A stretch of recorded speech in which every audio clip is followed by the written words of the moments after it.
Hello friend, कैसे हो आप सभी लोग। आज के इस वीडियो में आप सभी लोगों को कक्षा 12 भौतिक विज्ञान के सभी टॉपिक बताएंगे 2025 बोर्ड परीक्षा का। देखिए, एक वीडियो में आपका 70 नंबर क्लियर हो जाएगा, क्योंकि बहुविकल्पीय प्रश्न, अति लघुत्तरीय प्रश्न, लघुत्तरीय प्रश्न, विस्तृत उत्तरीय प्रश्न मात्र आधे घंटे के अंदर, क्या बच्चों, आधे घंटे के अंतर्गत आप सभी लोगों का संपूर्ण टॉपिक को कंप्लीट करवाने वाले हैं। यानी आप मानकर चलिए कि पूरे बुक के महत्वपूर्ण प्रश्न हैं, चाहे वो आपके बहुविकल्पीय प्रश्न हो, चाहे अति लघुत्तरीय प्रश्न हो, चाहे लघुत्तरीय प्रश्न हो, चाहे विस्तृत उत्तरीय प्रश्न हो। यानी कि पूरे बुक के महत्वपूर्ण प्रश्न हैं प्यारे बच्चों। गारंटी दे रहा हूँ कि एक वीडियो आप देख लेते हैं तो 70 में 70 नंबर पक्का हो जाएगा। बिल्कुल इसी प्रकार बोर्ड परीक्षा में इसी प्रकार के क्वेश्चन पूछे जाएंगे 2025 की बोर्ड परीक्षा में। ये क्लास 12 वाले भौतिक विज्ञान वाले बच्चों के लिए काफ़ी ज़्यादा इंपॉर्टेंट वीडियो होने वाला है। आइए एक एक करके सभी को देखते हैं। सबसे पहले हम स्टार्ट करेंगे बहुविकल्पीय प्रश्न को। क्या स्टार्ट करेंगे? सबसे पहले हम बहुविकल्पीय प्रश्न को स्टार्ट करेंगे। आइए बहुविकल्पीय प्रश्न को देखते हैं। तो यहाँ पर देखिए, सबसे पहले आप लोगों का बहुविकल्पीय प्रश्न है कि एक इलेक्ट्रॉन वोल्ट का मान होता है। एक इलेक्ट्रॉन वोल्ट का मान कितना होता है प्यारे बच्चों? तो यहाँ पर देखिए ऑप्शन दिया है कि 2 × 10⁻⁻18 जूल, 2 × 10⁻20 जूल, और 1.6 × 10⁻19 जूल, और 1.6 × 10⁻19 जूल। तो देखिए यहाँ का जो सही ऑप्शन हो जाएगा वो हो जाएगा option number A. Option number तीसरा, 1.6 × 10⁻19 जूल होता है एक इलेक्ट्रॉन वोल्ट में। एक इलेक्ट्रॉन वोल्ट जो होता है आपका होता है, ठीक, एक इलेक्ट्रॉन वोल्ट क्या होता है? देखिए यहाँ पर लिखा हुआ है कि एक इलेक्ट्रॉन वोल्ट वह ऊर्जा परिवर्तन है जो तब होता है जब एक इकाई आवेश एक इलेक्ट्रॉन को 1 वोल्ट के विभवांतर से गुजारा जाता है। या आप यूं ही कह सकते हैं कि Q/T होता है। एक सेकंड में प्रवाहित की गई आवेश को एक सेकंड में प्रवाहित की गई आवेश को एक इलेक्ट्रॉन कहते हैं, जिसका मात्रक होता है जूल, यानी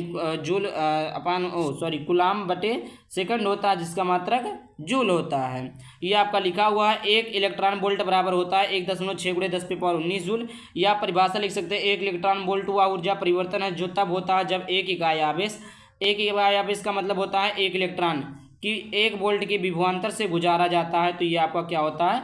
एक इलेक्ट्रॉन होता है। आइए देखिए आपका उपयोग। देखिए आपका यहाँ पर एमसीक्यू के साथ साथ उसका परिभाषा उपयोग भी लिखा है। जैसे देखिए उपयोग, इलेक्ट्रॉन वोल्ट का उपयोग आमतौर पर परमाणु और उप परमाणु कणों की ऊर्जा को मापने के लिए किया जाता है, क्योंकि यह कण बहुत छोटे होते हैं और इन पर लगने वाले बल बहुत कम होते हैं। अब देखिए मैं समझाता हूँ। कहने का तात्पर्य है कि आपका कोई भी परमाणु ले लीजिए, इस दुनिया में जितने भी चीज़ें हैं, क्या कोई ना कोई चीज़ें परमाणु हैं। तो देखिए छोटे छोटे परमाणु क्या होते हैं? बहुत ही सूक्ष्मतम कण के होते हैं, बहुत ही छोटे छोटे कण होते हैं। तो उन छोटे कणों पर जब होता है तो उसमें बहुत ही कम बल लगता है, उन्हीं को देखने के लिए इलेक्ट्रॉन वोल्ट का उपयोग आमतौर पर किया जाता है। समझ में आ गया? देखते हैं दूसरा क्या है? धन आवेशित वस्तु में होती है। धन आवेशित वस्तु में क्या होती है? जो धन आवेशित वस्तु होती है उसमें क्या होती है? न्यूट्रॉनों की अधिकता होती है कि इलेक्ट्रॉनों की अधिकता होती है, कि प्रोटॉनों की कमी होती है, कि इलेक्ट्रॉनों की कमी होती है। तो देखिए अगर धन आवेशित रहता है तो उसमें इलेक्ट्रॉनों की कमी होती है, और जब ऋण आवेशित होता है तो इलेक्ट्रॉनों की वृद्धि यानी इलेक्ट्रॉनों की अधिकता होती है। समझ में आ गया? आपसे कोई पूछ ले कि धन आवेशित वस्तु में होती है तो क्या होती है? इलेक्ट्रॉनों की कमी। इसमें आपका इलेक्ट्रॉनों की कमी होती है। और यहीं पर दे दे आपको कि ऋणावेशित वस्तु में होती है। ऋणावेशित वस्तु में होती है तो इलेक्ट्रॉनों की क्या होती है? अधिकता होती है। ऋणा वस्तु में इलेक्ट्रॉनों की क्या होती है? अधिकता होती है, अधिक होते हैं। अगला क्वेश्चन अब देखिए, आवेश का कारण किसी भी पदार्थ का परमाणु में क्या होते हैं? प्रोटॉन, न्यूट्रॉन और इलेक्ट्रॉन। कोई भी परमाणु उसमें क्या होता है? एक परमाणु प्रोटॉन होता है, न्यूट्रॉन होता है, इलेक्ट्रॉन होता है, से मिलकर बना होता है। प्रोटॉन पर धनात्मक आवेश तथा इलेक्ट्रॉन पर ऋणात्मक आवेश होता है, न्यूट्रॉन पर कोई आवेश नहीं होता है। अब देखिए आवेश का कारण। देखिए कोई परमाणु है, परमाणु में 3 चीजें पाई जाती है आमतौर पर, आप लोग जानते होंगे। क्या? प्रोटॉन, न्यूट्रॉन और इलेक्ट्रॉन। इलेक्ट्रॉन जो होता है माइनस का होता है जी, यानी धनात्मक होता है। प्रोटॉन आपका धनावेशित होता है, धनात्मक होता है। और जो न्यूट्रॉन होता है, न्यूट्रॉन मतलब होता है वो होता है उस पर कोई आवेश नहीं होता। न्यूट्रल उदासीन होता है, उस पर कोई आवेश नहीं होता, ना तो माइनस होता है ना तो प्लस होता है। अब समझते हैं यहाँ पर धनात्मक आवेश क्या होता है, ऋणात्मक आवेश क्या होता है। देखिए यहाँ पर तो इतना समझ में आ गया होगा ना कि कोई परमाणु है, परमाणु में 3 चीज़ें होती है। एक आपका इलेक्ट्रॉन, प्रोटॉन, न्यूट्रॉन होता है। इलेक्ट्रॉन पर इलेक्ट्रॉन माइनस होता है, यानी ऋणात्मक होता है। और जो आपका प्रोटॉन होता है वो आपका धनात्मक होता है, न्यूट्रॉन आपका उदासीन होता है, न्यूट्रल होता है। अब धनात्मक आवेश किसे कहते हैं? क्या प्यारे बच्चों? धनात्मक आवेश जब किसी वस्तु में इलेक्ट्रॉनों की संख्या प्रोटॉनों की संख्या से कम होती है तो वस्तु पर कुल धनात्मक आवेश होते हैं और हम उसे धन आवेशित कहते हैं। अब देखिए इसमें क्या बोला है, धनात्मक आवेश क्या होता है? कोई वस्तु है, किसी वस्तु में इलेक्ट्रॉन होता है, कोई भी वस्तु होगा इसमें इलेक्ट्रॉन होता है, तो इलेक्ट्रॉन क्या हो सकता है? माइनस भी हो सकता है, प्लस भी हो सकता है। क्या हो सकता है प्यारे बच्चों? माइनस भी हो सकता है और प्लस भी हो सकता है। तो जहाँ पर माइनस कम हो, क्या बोला? धनात्मक क्या बोला? प्रोटॉनों की संख्या से कम हो, मतलब क्या होता है? जहाँ पर आपका ये आपका कम हो और ये आपका ज़्यादा हो।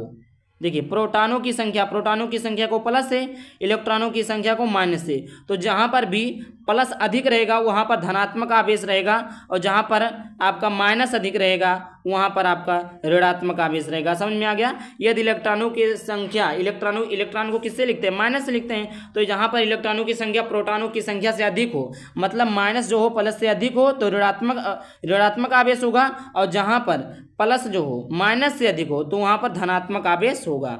अब बात करते हैं तीसरे की बात करते हैं। तीसरा है एक इलेक्ट्रॉन वोल्ट निम्न में से किसका मात्रक है?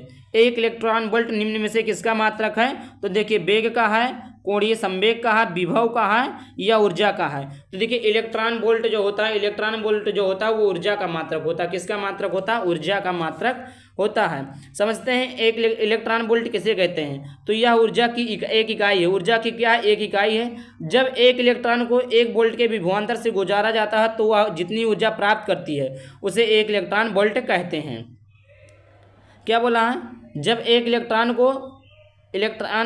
के वोल्ट को विभवांतर से गुजारा जाता है तो वह जितनी ऊर्जा प्राप्त करता है उसे इलेक्ट्रॉन वोल्ट कहते हैं। अब देखिए अन्य विकल्पों के कारण वेग और कोणीय वेग, देखिए यहाँ पर अन्य विकल्प भी दिए गए हैं। वेग क्या है, कोणीय वेग क्या है, विभव क्या, सारी चीज़ों का एक चीज़ों का निचोड़ है, समझ लीजिएगा। देखिए अन्य विकल्पों का कारण वेग का मात्रक मीटर प्रति सेकंड होता है। वेग बराबर होता है विस्थापन बटे समय, तो विस्थापन मीटर में और समय सेकंड में, तो मीटर प्रति सेकंड होता है। कोणीय संवेग का मात्रक किलोग्राम मीटर वर्ग प्रति सेकंड होता है, यानी किलोग्राम मीटर स्क्वायर प्रति सेकंड होता है। विभव का मात्रक वोल्ट होता है। बी का मात्रक क्या होता है? वोल्ट होता है। जो कहते नहीं है 100 वोल्ट, तो बी बराबर कितना दिया है? 100 वोल्ट दिया, तो विभव का मात्रक वोल्ट होता है। समझ में आ गया होगा। आइए देखते हैं आगे का। अगला क्वेश्चन आपका दिया चौथा देखिए दिया है कि किसी आवेशित गोलीय चालक में विद्युत क्षेत्र, आपको विद्युत क्षेत्र बताना है। तो गोले के भीतर शून्य होता है तथा गोले के बाहर भी शून्य होता है। देख लिया आप, गोलीय चालक में विद्युत क्षेत्र, कोई आपका गोला ले लीजिए, इसमें जो चालक चाहे विद्युत क्षेत्र के भीतर हो और चाहे विद्युत क्षेत्र के बाहर हो, इसमें जो होता है गोले के बाहर भी शून्य होता है और गोले के अंदर भी शून्य होता है। दूसरा आपका यहाँ पर है कि गोले के भीतर शून्य होता है तथा गोले के बाहर दूरी बढ़ाने के साथ घटता आ जाता है। देखिए गोले के अंदर अगर शून्य है और गोले के बाहर भी शून्य है, लेकिन अगर इसकी दूरी क्या करें, इसकी दूरी बढ़ा दे, इसकी दूरी जैसे यहाँ पर थी तो यहाँ पर कर दे, मतलब दूरी बढ़ाते जाएंगे तो ये अंदर 0 था तो इधर और कम होता जाएगा, यानी माइनस में हो जाएगा। कहने का मतलब यह गोले के भीतर शून्य होता है, बाहर भी शून्य होता है, लेकिन अगर गोले के बाहर की दूरी को बढ़ाया जाए तो वह घटता जाएगा। आगे देखते हैं तीसरा क्वेश्चन। गोले के भीतर शून्य होता है तथा गोले के बाहर दूरी के वर्ग के साथ कम हो जाता है। यह आपका तीसरा है। चौथा देखिए यही क्वेश्चन था, ये सॉरी एमसीक्यू था। देखिए किसी आवेशित गोलीय चालक में विद्युत क्षेत्र, किसी गोलीय चालक में विद्युत क्षेत्र जो होता है गोले के भीतर शून्य, देखिए गोले के भीतर शून्य होता तथा गोले के बाहर भी शून्य होता है। गोले के भीतर शून्य होता तथा गोले के बाहर दूरी बढ़ने के साथ घटता है। गोले के भीतर शून्य होता तथा गोले के बाहर दूरी के वर्ग के साथ कम होता है। गोले के भीतर अधिकतम होता है तथा बाहर शून्य होता है। देखिए इसका ऑप्शन नंबर तीसरा सही है। देखिए आपका एमसीक्यू था, हमने इसका मतलब समझा दिया। आंसर देखिए आंसर है आंसर यहाँ पर लिखा भी हुआ है कि गोले के भीतर सभी बिंदुओं पर विद्युत क्षेत्र शून्य होता है, मतलब अंदर जो होता है विद्युत क्षेत्र पर सभी बिंदुओं पर शून्य होता है। इसका कारण यह है कि चालक के अंदर मुक्त इलेक्ट्रॉन जो स्वतंत्र रूप से गति कर सकते हैं, जब गोले को आवेश दिया जाता है तो वह मुक्त इलेक्ट्रॉन इस प्रकार व्यवस्थित हो जाते हैं कि गोले के अंदर किसी भी बिंदु पर नेट विद्युत क्षेत्र शून्य हो जाता है। देखिए यहाँ पर क्या बोला, गोले के भीतर बिंदुओं पर विद्युत क्षेत्र क्या होता है, शून्य होता है। इसका कारण यह है कि चालक के अंदर जो मूल मुक्त इलेक्ट्रॉन होते हैं, क्या होते हैं, मुक्त इलेक्ट्रॉन होते हैं जो स्वतंत्र रूप से गति करते रहते हैं, मतलब इधर से इधर गति करते रहते हैं। जब गोले को आवेश दिया जाता है, इस पर आवेश दिया जाता है तो ये मुक्त इलेक्ट्रॉन प्रकार व्यवस्थित हो जाते हैं इसी पर लिए। अब देखिए गोले के बाहर विद्युत क्षेत्र का मान गोले के केंद्र से दूरी के वर्ग के व्युत्क्रमानुपाती होता है। यानी जैसे जैसे हम गोले से दूर जाते हैं विद्युत क्षेत्र का मान कम होता है। यह कूलाम के नियम के अनुसार होता है। अब देखिए क्या बताया गया है कि अगर इसके अंतर्गत है, देखिए यह हमने क्या किया, ये गोला ले लिया, देखिए एक हमने क्या ले लिया, गोला ले लिया, एक हमने क्या लिया, गोला लिया। अब देखिए क्या बोला है, इसमें बोला गया कि गोले के बाहर ये आपका विद्युत क्षेत्र समझ लीजिए इतना है, तो भाई साहब इसके और इतना, तो देखिए अगर हम इधर और दूर ले जाएं तो इधर जो रहेगा को इसकी जो विद्युत क्षेत्र की तीव्रता होती है, देखिए गोले के केंद्र से दूरी के वर्ग के व्युत्क्रमानुपाती होता है।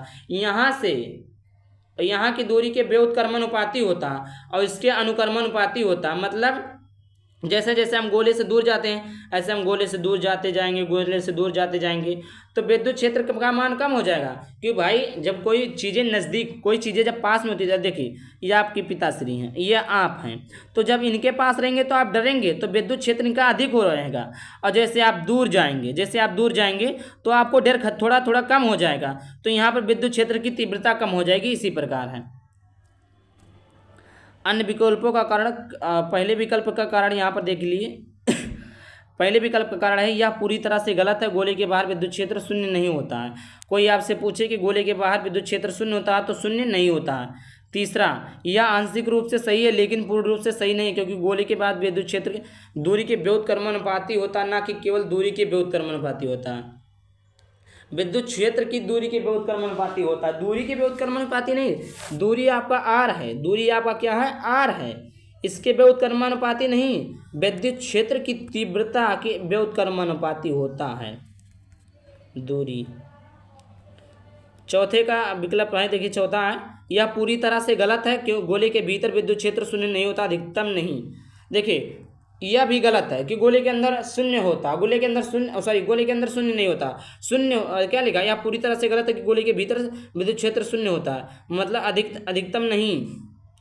देखिए गोले के अंदर जो भी लोग कहते हैं शून्य होता है वो गलत है। पांचवा क्वेश्चन देखते हैं। पांचवा है, धातु के आवेशित गोले के पृष्ठ से गोले के अंदर केंद्र की ओर जाने पर विद्युत क्षेत्र का मान घटता है, बढ़ता है या उतनी ही रहता है या सब जगह शून्य होता है। तो ऑप्शन नंबर डी सही है, सब जगह शून्य होता है। अब देखिए लिखा हुआ है यहाँ पर, जब किसी धातु के गोले को आवेश दिया जाता है तो यह आवेश गोले की सतह पर ही सीमित रहता है। गोले के अंदर मुक्त इलेक्ट्रॉन होते हैं जो स्वतंत्र रूप से गति कर सकते हैं जब गोले के आवेश दिया। यही चीज़ें देखिए ऊपर वाला क्वेश्चन लिखा भी जो कि हमने समझा दिया है। देखिए इसको भी हमने आपको लोगों को समझा दिया, ऊपर यही क्वेश्चन दिया गया था, हमने समझा दिया।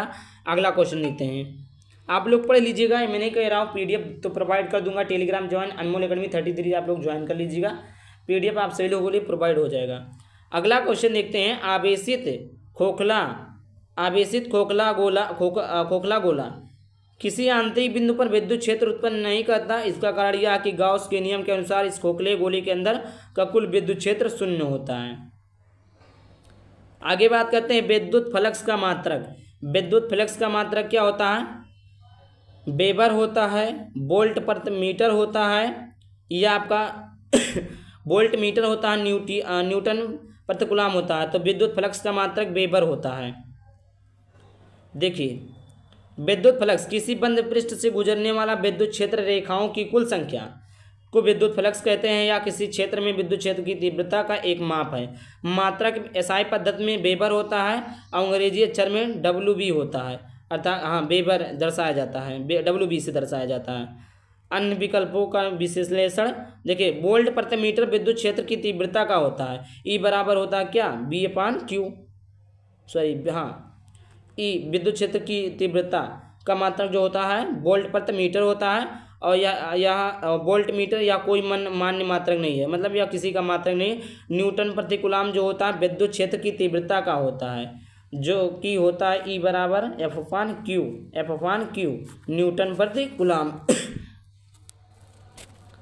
देखिए विद्युत फ्लक्स को निम्नलिखित सूत्र से दर्शाया जाता है। फाई बराबर होता है EA cos थीटा, जहाँ फाई जो है विद्युत फ्लक्स यानी WB वेबर है, विद्युत, और जहाँ पर E आपका विद्युत क्षेत्र की तीव्रता जिसे न्यूटन प्रति कूलम में, और A जो आपका पृष्ठ का क्षेत्रफल है जिसे मीटर स्क्वायर में होता है, और जो आपका थीटा है विद्युत क्षेत्र और पृष्ठ के अभिलंब के बीच का कोण है। इतना आपको समझ में आ गया होगा। ये चारों चीज़ें आपका है, फाई विद्युत फ्लक्स, ई विद्युत क्षेत्र की तीव्रता, ए पृष्ठ का क्षेत्रफल, और थीटा जो होता है वो कोण होता है। अब देखिए बात करते हैं अति लघुत्तरीय प्रश्न। क्या है अति लघुत्तरीय प्रश्न? अति लघुत्तरीय प्रश्न की तरफ चलते हैं। अति लघुत्तरीय प्रश्न आपका है, प्रश्न संख्या 1 है, किसी चालक को धन आवेशित करने पर उसके द्रव्यमान पर क्या प्रभाव पड़ता है।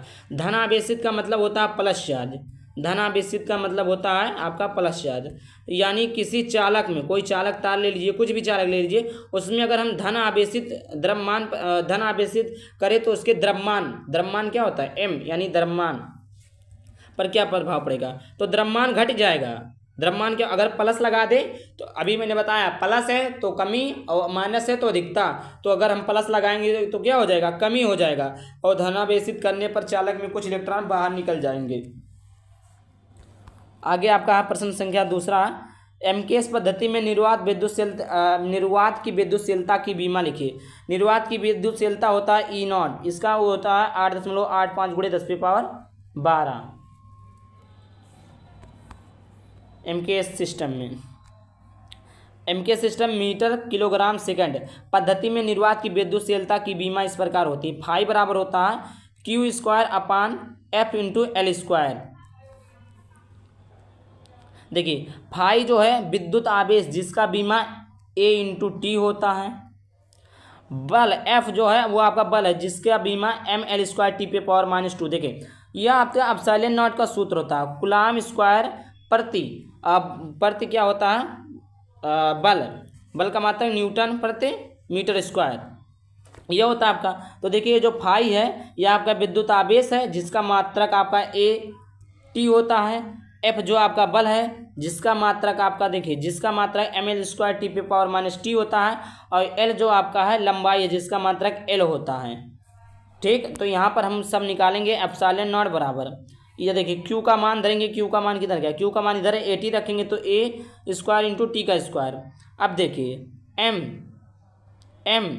F का मान रखेंगे, F का मान, और इसके बाद में लंबाई L का मान रखेंगे, L का मान इधर है A² × T⁻4/mL³, या इसको और ऊपर लेना चाहें आप, इसको ऊपर ले जाना चाहें तो देखिए इस प्रकार भी हो सकता है A² T⁻4, और M को ऊपर ले जाएंगे तो M−1 M⁻−1 हो जाएगा, और L को ऊपर ले जाए तो L⁻−3 हो जाएगा, जो कि यहाँ पर लिखा है। ये रहा आपका एप्सिलॉन नॉट का मात्रक। आगे देखते हैं, अगला क्वेश्चन आपका है प्रश्न संख्या 3, विद्युत क्षेत्र के 2 उदाहरण बताइए। विद्युत क्षेत्र को लिखते हैं ई से, इसके 2 उदाहरण देना है। देखिए विद्युत द्विध्रुव एक ऐसा निकाय है जिसमें बराबर परिमाण के परंतु विपरीत चिन्ह के 2 आवेश एक दूसरे से अल्प दूरी पर स्थित होते हैं। विद्युत द्विध्रुव क्या होता है, ऐसा निकाय है जिसमें बराबर परिमाण के परंतु विपरीत चिन्ह के 2 आवेश एक दूसरे से अल्प दूरी मतलब बहुत ही कम दूरी पर होते हैं, तो उसे हम विद्युत द्विध्रुव कहते हैं। विद्युत द्विध्रुव के कुछ उदाहरण हैं, कई अणु जैसे कि जल H2O अणु, ammonium NH3, hydrogen chloride HCl अणु आदि विद्युत द्विध्रुव के रूप व्यवहार करते हैं। देखिए अगला क्वेश्चन है प्रश्न संख्या 4। प्रश्न संख्या 4 है, यदि 2 आवेशित कणों के बीच की दूरी आधी कर दी जाए, 2 आवेशित कणों के बीच की दूरी आधी कर दी जाए तो उनके बीच लगने वाले बल पर क्या प्रभाव पड़ेगा। तो देखिए 2 आवेशित कणों के बीच लगने वाला बल कूलम के नियम के अनुसार, देखिए क्या बोला है कि 2 आवेशित कणों के बीच की दूरी, तो 2 आवेशित कणों के बीच, देखिए ये विद्युत द्विध्रुव है, हमने माना इसके आवेश की दूरी Q1 Q2 है, तो यहाँ पर Q1 Q2 है, और बीच की दूरी आधी की जाए आर स्क्वायर इंटू के, ये आपका कूलाम का नियम है। ये आपका क्या है, कूलाम का नियम। तो देखिए क्या लिखा, दो आवेशित कणों के बीच लगने वाला बल कूलम्ब लिखा है, लेकिन कूलाम के नियमानुसार, कूलाम का नियम अनुसार क्या होता है, F बराबर के Q1 into Q2 upon are square. जहाँ पर देखिए यहाँ पर लिखा हुआ है, जहाँ पर ये आपका बल है, ये बल F बल है, के आपका एक नियतांक है, Q1 Q2 दोनों कणों के आवेश हैं, और जो R है वो कणों के बीच की दूरी है। समझ में आ गया। अब यहाँ पर देखिए क्या बोला है, यदि R को आधा कर दिया जाए तो R/2 हो जाएगा। देखिए R क्या पूरा है, इसको आधा करेंगे तो क्या हो जाएगा, R/2 हो जाएगा। अब यहाँ से देखेंगे ये आपका F था, कूलाम के नियम से F था। अब F डैश निकालते हैं, क्या बोला है, दूरी का आधा कर दिया जाए तो K इंटू Q1 अपान Q2 अपान R अपान 2 का होल स्क्वायर। देखिए R का स्क्वायर तो जब आधा करेंगे तो R अपान 2 का होल स्क्वायर हो जाएगा, वही चीज़ यहाँ पर लिखा हुआ है। यहाँ पर करेंगे K यही रहेगा, Q1 इंटू Q2 R अपान R का स्क्वायर, R का वर्ग, R का स्क्वायर 2 का वर्ग 4, तो 2 दूना 4, इसको ऊपर ले जाएंगे तो क्या हो जाएगा, 4 इंटू के Q1 Q2 अपान R स्क्वायर बराबर F हो जाएगा। क्या हो जाएगा, F हो जाएगा। अब यहाँ से जब 4 को हटाएंगे इधर गुणा करेंगे तो 4F हो जाएगा। अर्थात जो आपका निकल कर आया है, यहाँ पर देखिए जो आपका निकल कर आया है 4F बराबर 4F बराबर होता है Q1 इंटू Q2 अपान R square K into R square. ये आपका है। अगर 4 को इधर लेकर आए तो इधर आपका 4 हो जाएगा, 4 के Q1 Q2 R स्क्वायर। ये रहा आपका क्वेश्चन। अगला देखते हैं 5वां क्वेश्चन। 5वां है कि क्या किसी बिंदु पर विद्युत विभव शून्य हो सकता है जबकि वहाँ विद्युत क्षेत्र शून्य नहीं है। विद्युत विभव का मतलब होता है बी शून्य हो सकता है। देखिए विद्युत विभव शून्य हो सकता है जबकि वहाँ विद्युत क्षेत्र, मतलब ई का मान 0 है, तो क्या बी का मान भी 0 हो सकता है। देखते हैं। नहीं, क्यों नहीं शून्य हो सकता। क्यों नहीं शून्य हो सकता, देखिए किसी बिंदु पर विद्युत विभव शून्य हो सकता है, यानी बी 0 हो सकता है, परंतु विद्युत क्षेत्र की तीव्रता शून्य नहीं हो सकती। उदाहरण के तौर पर यहाँ पर समझिए, उदाहरण है 2 समान आवेश, जैसे 2 धनात्मक आवेश या 2 ऋणात्मक आवेश के मध्य बिंदु पर विद्युत विभव शून्य हो सकता है, लेकिन वहाँ विद्युत क्षेत्र शून्य नहीं हो सकता। यह इस कारण होता है कि उन आवेशों के कारण उत्पन्न विद्युत क्षेत्र एक दूसरे से विपरीत दिशा में होते हैं और परस्पर जुड़कर शून्य नहीं होते, जबकि विद्युत विभव उस बिंदु पर एक दूसरे को रद्द कर सकता है और शून्य हो सकता है। देखिए क्या होता है, 2 समान आवेश, अगर समान आवेश हो प्लस प्लस हो तो ये दोनों क्या हो जाएगा, जुड़ जाएगा, माइनस माइनस हो तो जुड़ जाएगा। तो देखिए विद्युत क्या बोला, धनात्मक आवेश के बीच मध्य बिंदु पर विद्युत विभव शून्य हो सकता है। अगर प्लस प्लस हो माइनस माइनस हो तो विभव शून्य हो सकता है, लेकिन वहाँ पर विद्युत क्षेत्र शून्य नहीं होगा। भाई साहब अगर यहाँ पर प्लस प्लस है माइनस माइनस हो तो विभव शून्य होगा, लेकिन अगर विद्युत क्षेत्र की बात की जाए तो शून्य नहीं होगा। यह कारण होता है कि उन आवेशों के उत्पन्न विद्युत क्षेत्र एक दूसरे विपरीत दिशा में होते हैं, प्लस माइनस विपरीत दिशा में होते हैं, वह एक दूसरे से परस्पर जुड़कर शून्य नहीं होते, जबकि विद्युत विभव शून्य हो जाते हैं। इस प्रकार यह संभव है कि किसी बिंदु पर विद्युत विभव शून्य हो लेकिन वहाँ विद्युत क्षेत्र शून्य ना हो। अब देखिए प्रश्न संख्या 6वां, विद्युत बल संबंधी कूलाम का नियम क्या है। क्या प्यारे बच्चों, विद्युत संबंधी कूलाम का नियम देखते हैं। कूलाम का नियम आखिरकार पहले क्या होता है, कूलाम का नियम 2 स्थिर बिंदु आवेशों के बीच लगने वाला बल उन दोनों आवेशों के गुणनफल के समानुपाती और बीच की दूरी के व्युत्क्रमानुपाती होता है। दोनों आवेशों, आवेश Q1 इंटू Q2 है, इसके क्या होता है अनुक्रमानुपाती, तथा इनके बीच की दूरी के वर्ग के व्युत्क्रमानुपाती, वो ये होता है कूलाम का नियम। समीकरण फर्स्ट मानिए, समीकरण सेकंड मानिए, दोनों को ऐड कर दीजिए, आ जाएगा।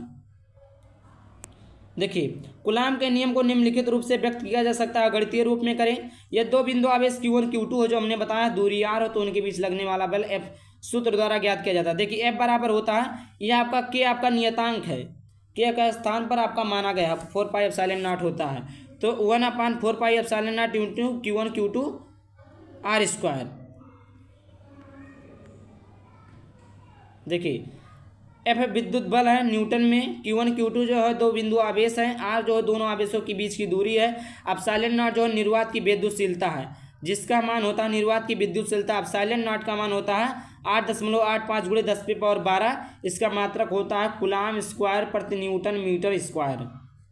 यह आपका होता है कूलाम के नियम का आपका निर्वात की विद्युतशीलता का मात्रक। प्रश्न संख्या 9 है, विशिष्ट आवेश से आप क्या समझते हैं। विशिष्ट आवेश, विशिष्ट आवेश से आप क्या करते हैं, क्या आप समझते हैं? तो देखिए उत्तर है किसी आवेशित कण का विशिष्ट आवेश उसके आवेश और उसके द्रव्यमान का अनुपात होता है। देखिए विशिष्ट आवेश क्या होता है, तो किसी आवेशित कण का विशिष्ट आवेश, क्यों मान लेते हैं आवेश, विशिष्ट आवेश और उसके द्रव्यमान का अनुपात, किसके द्रव्यमान का वो अनुपात, आवेश के द्रव्यमान का अनुपात, यही क्या होता है आपका विशिष्ट आवेश होता है। विशिष्ट आवेश क्या होता है, किसी आवेशित कण का विशिष्ट आवेश उसके आवेशित कण के द्रव्यमान का अनुपात जो होता है वो आपका विशिष्ट आवेश कहलाता है। आई होप इतना क्लियर हो गया होगा। क्या बच्चों देखिए एक एक क्वेश्चन का आंसर है, पूरे बुक के महत्वपूर्ण क्वेश्चन है, पूरे बुक के महत्वपूर्ण आंसर है, तो आप लोग अच्छे से देखिए। अगर आप पीडीएफ चाहते हैं तो ज्वाइन कीजिए अनमोल एकेडमी 33 टेलीग्राम चैनल। समझ में आ गया? आगे देखते हैं अगला देखते हैं। अगला क्वेश्चन आपका है, अगला आपका है,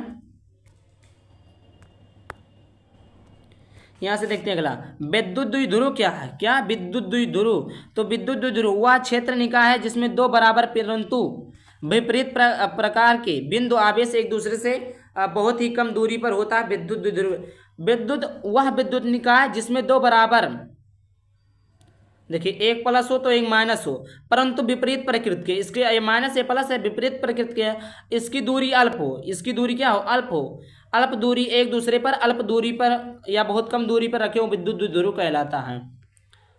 अब आ जाइए लघुत्तरीय प्रश्न, लॉन्ग क्वेश्चन पे। क्या प्यारे बच्चों, लॉन्ग क्वेश्चन। लॉन्ग क्वेश्चन को देखते हैं। लॉन्ग, विद्युत फ्लक्स की परिभाषा तथा मात्रक लिखिए। क्या लिखना है हमें? विद्युत फ्लक्स तथा मात्रक लिखना है। तो देखिए विद्युत फ्लक्स तथा मात्रक क्या होता है, तो देखिए सबसे, अथवा विद्युत फ्लक्स क्या आशय है, ऐसा पूछ सकता है। विद्युत फ्लक्स पर टिप्पणी लिखिए, विद्युत फ्लक्स का आशय क्या है, विद्युत फ्लक्स की परिभाषा लिखिए। तो इस प्रकार 3 प्रकार से आपका क्वेश्चन बना सकता है, तीनों का मतलब एक ही है, विद्युत फ्लक्स की परिभाषा। तो बात समझते हैं, परिभाषा क्या है? परिभाषा क्या है बच्चों? परिभाषा तो किसी बंद पृष्ठ से गुजरने वाली कुल विद्युत बल रेखाओं की संख्या को उस पृष्ठ से गुजरने वाला विद्युत फ्लक्स कहते हैं। विद्युत फ्लक्स किसे कहते हैं? किसी बंद पृष्ठ, या आपका बंद पृष्ठ है से गुजरने वाला, इससे जो भी गुजर रहा है कुल विद्युत फ्लक्स जितने भी हैं, कुल टोटल विद्युत फ्लक्स, ये इनकी बल रेखाओं के कितनी रेखाएं हैं उस संख्या को उस पृष्ठ से गुजरने वाला विद्युत फ्लक्स कहते हैं। अगर डिटेल में जानना चाहते हैं विद्युत फ्लक्स तो वीडियो हमने बनाया वहाँ से देख सकते हैं। दूसरे शब्दों में किसी बंद पृष्ठ से गुजरने वाले विद्युत क्षेत्र का माप विद्युत फ्लक्स कहलाता है। 2 प्रकार से आपका लिखा हुआ है। मात्रक की बात की जाए तो मात्रक आपका होता है विद्युत फ्लक्स का एसआई मात्रक जो होता है न्यूटन मीटर स्क्वायर प्रति कूलाम होता है। देखिए यहाँ पर न्यूटन मीटर स्क्वायर प्रति कूलाम होता है। विद्युत फ्लक्स का मात्रक क्या होता है? न्यूटन मीटर स्क्वायर प्रति कूलाम। यह आपका विद्युत फ्लक्स का क्या है? मात्रक है। इसे वोल्ट मीटर भी कहा जाता है। कोई आपसे पूछ ले कि विद्युत फ्लक्स का जो मात्रक होता है क्या होता है? वोल्ट मीटर भी होता है, न्यूटन मीटर स्क्वायर प्रति कूलाम भी होता है। न्यूटन प्रति कूलाम को, न्यूटन मीटर प्रति कूलाम को क्या लिखते हैं? वोल्ट, और मीटर हो गया तो वोल्ट मीटर हो गया। समझ में आ गया होगा। गणितीय रूप की बात की जाए, यदि किसी बंद पृष्ठ का क्षेत्रफल, देखिए ये आपका अवकलन में आ गया, समाकलन में, तो किसी बंद पृष्ठ का क्षेत्रफल जो ds है अवकलन, और विद्युत क्षेत्र E है, तो पृष्ठ से गुजरने वाला विद्युत फ्लक्स फाई तो निम्न सूत्र द्वारा प्राप्त किया जा सकता है। इस प्रकार फाई बराबर समाकलन E यानी इंटीग्रेशन E इंटू ds, जहाँ ये आपका इंटीग्रेशन समाकलन चिन्ह है और डॉट उत्पाद को दर्शाता है, महत्वपूर्ण बिंदु। विद्युत फ्लक्स एक क्या है? अदिश राशि है। विद्युत फ्लक्स का मान धनात्मक या ऋणात्मक शून्य हो सकता है। देखिए ये ऐसा नहीं है कि विद्युत फ्लक्स का मान प्लस रहेगा, विद्युत फ्लक्स का मान माइनस रहेगा, विद्युत फ्लक्स का मान शून्य रहेगा, तीनों में से कोई भी हो सकता है, नो डाउट कोई भी हो सकता है। तीसरा है यदि विद्युत क्षेत्र रेखाएं पृष्ठ को अंदर से बाहर की ओर पार करती है। विद्युत क्षेत्र जो रेखाएं हैं पृष्ठ के अंदर से बाहर की ओर पार करती हैं तो विद्युत फ्लक्स क्या होता है? धनात्मक होता है। विद्युत फ्लक्स क्या होता है प्यारे बच्चों? धनात्मक होता है। आगे बात करते हैं, यदि विद्युत क्षेत्र रेखाएं पृष्ठ को बाहर से अंदर की ओर पार करती हैं तो फ्लक्स धनात्मक होता है। यहाँ पर क्या लिखा था? देखिए क्या लिखा था? विद्युत क्षेत्र रेखाएं पृष्ठ के अंदर से, ये आपका पृष्ठ है, इसके अंदर से बाहर की ओर पार करेंगी तो ये आपका प्लस होगा। और दूसरा क्या कंडीशन है? दूसरा है कि यदि विद्युत क्षेत्र रेखाएं पृष्ठ को बाहर से अंदर की ओर पार करेंगी, इधर बाहर से अंदर की ओर पार करेंगी तो विद्युत फ्लक्स का मान ऋणात्मक होगा। समझ में आ गया कि अंदर से बाहर जा रहा है तो प्लस, और बाहर से अंदर की ओर आ रहा है तो माइनस। तीसरा पॉइंट है कि यदि विद्युत क्षेत्र रेखाएं पृष्ठ के समांतर है तो फ्लक्स शून्य होगा। समांतर का मतलब है इस प्रकार हो विद्युत क्षेत्र रेखाएं, तो उसका फ्लक्स क्या होगा, शून्य होगा। आई होप आपको क्लियर हो गया होगा। आगे बात करते हैं समविभव पृष्ठ। ये देखिए बहुत ही आसान टॉपिक है। समविभव पृष्ठ इंपॉर्टेंट है बट आसान है। समविभव पृष्ठ को परिभाषित कीजिए, इसकी दो विशेषताओं का उल्लेख कीजिए। देखिए सबसे आसान टॉपिक मैं मानता हूँ कि यही है। देखिए कैसे अभी आप लोग कहेंगे आसान है। सम्मिश्र प्यार बच्चों, तो सम्मिश्र होता है समान। सम्मिश्र क्या होता है, समान। विभव मिश्र क्या होता है, विभवांतर। विभव मिश्र विभव मान लीजिए। समविभव पृष्ठ से क्या तात्पर्य है, समविभव पृष्ठ की परिभाषा लिखिए। समविभव पृष्ठ की विशेषताएं क्या है। देखिए कई प्रकार से बोर्ड परीक्षा में क्वेश्चन पूछता है। ऐसा नहीं कि समविभव का परिभाषा लिखिए और समविभव की विशेषताएं लिखिए तो ये अलग अलग, नहीं।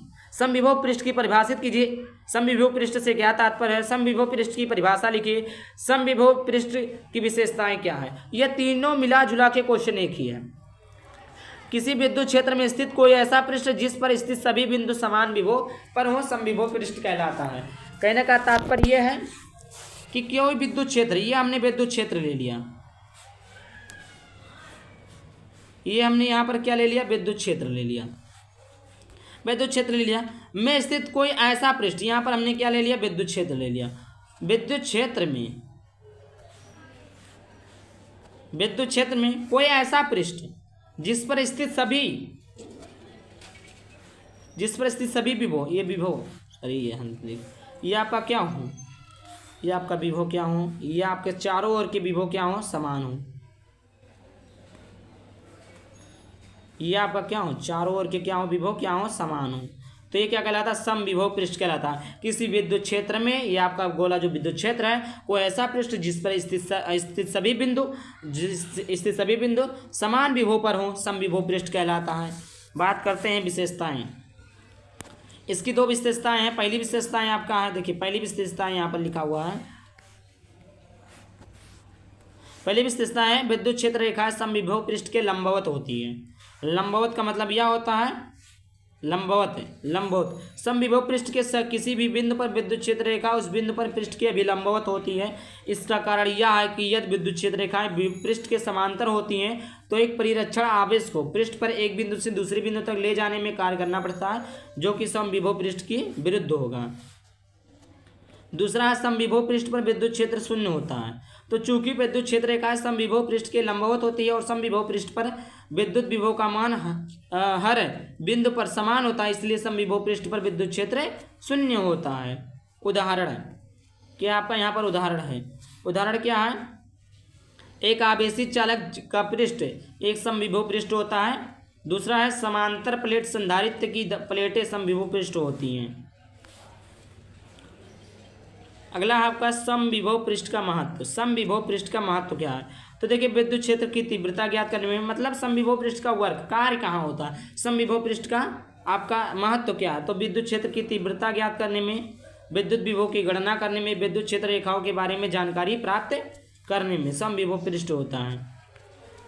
प्रश्न संख्या 3, किसी समविभावी पृष्ठ के दोनों बिंदुओं के बीच 500 माइक्रोकुलाम आवेशित को कार्य कराने पर कितना कार्य किया जाता है। तो देखिए समविभव पृष्ठ ऐसा पृष्ठ होता है जिसके, देखिए ये चीज़ें तो अभी हमने बता दिया भाई साहब, फिर से बता दे रहे हैं। एक समविभव पृष्ठ ऐसा पृष्ठ है जिसके बिंदुओं पर विद्युत विभव का मान समान होता है। इसका मतलब यह है कि पृष्ठ पर किसी भी बिंदुओं के बीच विद्युत विभवांतर शून्य होता है। ये अभी मैंने बताया समविभव पृष्ठ क्या होता है। क्या बोला, क्वेश्चन क्या बोला है कि बीच 500 माइक्रोकुलाम आवेश को गत कराने में कितना कार्य, मतलब डब्लू का मान निकालना, मोटा मोटा क्या ज्ञात करना है, डब्लू का मान निकालना है। और ये आपका आवेश क्यू दिया है 500 दिया है, और इसको हम माइक्रोकुलाम में दिया है तो कुलाम में बदलेंगे तो 10⁻⁻6 के गुणा करा देंगे। तो कार्य का सूत्र यहाँ से देख लेते हैं। कार्य का सूत्र, किसी आवेश को Q एक विद्युत क्षेत्र में एक बिंदु A से बिंदु B तक ले जाने में किया गया कार्य W निम्न सूत्र द्वारा जाता है। W बराबर Q into B2 minus B1। देखिए जहाँ आपका W जो है किया गया कार्य, Q आपका आवेश है, B2 बिंदु B पर विद्युत विभव है, B1 जो है बिंदु A पर विद्युत विभव है। चूंकि हम जानते हैं समविभव पृष्ठ के लिए B2 बराबर B1, मतलब B2 बराबर B1 होता है, B1 B2 बराबर होता है। इस प्रकार से हम कह सकते हैं कि B2 माइनस क्या हो जाएगा, B1 बराबर क्या हो जाएगा 0। जब दोनों बराबर हो जाएगा तो ये क्या, इसका मान क्या आएगा 0। अतः किया गया कार्य W बराबर क्या सूत्र प्राप्त हुआ था, Q1 into B2 minus B1, B2 भी माइनस B1 का मान 0, Q का मान 0 से गुणा कराएंगे तो W का मान क्या आएगा 0 जूल, 0 W बराबर 0 जूल, कार्य का मात्रक जूल होता है। निष्कर्ष क्या निकला, निष्कर्ष किसी समविभव पृष्ठ के दो बिंदुओं के बीच किसी भी आवेश को गति कराने में किया गया कार्य शून्य होता है। क्या बोला, किसी समविभव पृष्ठ के दो बिंदुओं के बीच किसी भी आवेश को गति कराने में किया गया कार्य शून्य होता है, जो कि B2 माइनस B1 बराबर 0 हमने बताया है। इसलिए 500 माइक्रोकूलम आवेश को समविभव पृष्ठ के दोनों बिंदुओं के बीच गति कराने में किया गया कार्य शून्य हो जाएगा। भाई B2 माइनस B1 शून्य, तो शून्य का गुणा Q में तो वो भी शून्य, अर्थात कार्य जब भी आपसे कोई पूछे कि 500 माइक्रोकूलम आवेशित को समविभव पृष्ठ के दो बिंदुओं के बीच गति कराने में कार्य कितना होगा 0। चौथे क्वेश्चन की तरफ बढ़ते। चौथा क्वेश्चन, एक इलेक्ट्रॉन बोल्ट को EB से लिखते की परिभाषा दीजिए। पहले भी हमने बताया, फिर से बता दे रहे हैं। एक इलेक्ट्रॉन बोल्ट वह ऊर्जा है जो एक इलेक्ट्रॉन द्वारा प्राप्त होती है जब उसे 1 वोल्ट के विद्युत विभव अंतर के माध्यम से एक बिंदु से दूसरे बिंदु तक ले जाया जाता है। सरल शब्दों में एक इलेक्ट्रॉन वोल्ट बराबर होता है 1 वोल्ट इंटू 1 इलेक्ट्रॉन का आवेश। एक इलेक्ट्रॉन वोल्ट देखिए, एक इलेक्ट्रॉन वोल्ट क्या होता है 1 वोल्ट, 1 गुणे 1 इलेक्ट्रॉन का आवेश, 1 इलेक्ट्रॉन का आवेश कितना होता है 1.6 गुणे 10 पे पावर -19, गुणा कराएंगे तो 1.6 गुणे 10 पे पावर -19 कूलम आएगा, जूल आएगा। क्या है जूल, कार्य पूछा है ना, जूल है। प्रश्न संख्या 5वां, संधारित्र किसे कहते हैं, संधारित्र की धारिता की परिभाषा देखिए अलग अलग है। संधारित्र किसे कहते हैं, संधारित्र की धारिता की परिभाषा, ये बात करते हैं। संधारित्र क्या होता है, एक ऐसा इलेक्ट्रॉन उपकरण है जो विद्युत आवेश को संग्रहित में होता है इकट्ठा करना, दूर आवेश हो संग्रहित इकट्ठा कर ले। इसके एक साधारण भाषा में समझे तो संधारित्र एक ऐसी छोटी सी बैटरी की तरह होता है जो विद्युत ऊर्जा को कुछ समय के लिए स्टोर कर सकता है। विद्युत ऊर्जा को क्या करता है, बैटरी की तरह होता है। जैसे बैटरी होता है ना, बहुत सारे जो होते हैं मतलब बहुत सारे जो चार्जिंग होते हैं, इलेक्ट्रॉन होते हैं, उन सारी चीज़ों को इकट्ठा करता है। उसी प्रकार ये होता है, बहुत सारे आवेशों को संग्रहित करता है। छोटी सी बैटरी की तरह होता है जो विद्युत ऊर्जा को कुछ समय के लिए स्टोर कर सकता है और फिर जब ज़रूरत पड़े तो वह वापस दे सकता है। मतलब जैसे लाइट आई तो आप क्या कर लेते हैं कि बैटरी को चार्जिंग कर लेते हैं, तो वह आपने आवेश को संग्रहित कर लिया, और जब लाइट चली गई तो उसको क्या बोला, कुछ समय के लिए स्टोर कर सकता है और फिर जब ज़रूरत पड़े, अब आपको लाइट चली गई तो आपको मोबाइल चार्जिंग करने की ज़रूरत है, लाइट जलाने की ज़रूरत है, तो आप उस बैटरी से क्या कर सकते हैं, तो यह आपका संधारित्र है। संधारित्र की संरचना ये देखिए, आपका संधारित्र इस प्रकार का होता है। संधारित्र आमतौर पर दो धातुओं की प्लेटों से बना होता है जिन्हें एक दूसरे के करीब रखा जाता है लेकिन एक दूसरे को स्पर्श नहीं करते हैं। इन प्लेटों के बीच एक विद्युत रोधी पदार्थ होता है जिसे पराविद्युत पदार्थ कहते हैं।